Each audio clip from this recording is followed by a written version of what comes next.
অমুসলিম দুজন বাধ্যতামূলক রাখতেই হবে এই আইনে উল্লেখ করা আছে।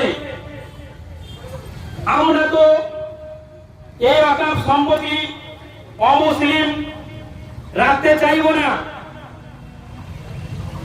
আমাদের ভাবকে এই সরকার অনেক আঘাত করেছে, অনেক জায়গায় অনেক রকম ভাবে আঘাত করেছে, আমরা কিছু গুরুত্ব দিইনি।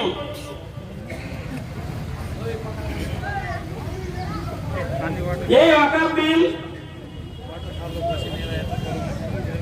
আমরা যেমন হিন্দুদের দেবত্ব সম্পত্তির কোনো মুসলিম বা নন কোন মুসলিম থাকবে না, ওদের যেমন থাকবে না এরকম উল্লেখ আছে, আমরা কিন্তু ওয়াকফ বোর্ডে কোনো অমুসলিমকে রাখবো না। এই আইনে উল্লেখ করে দিয়েছে যে দুজন থাকবে অবশ্যই বাধ্যতামূলক। এই সরকার এমন একটা নির্দিষ্ট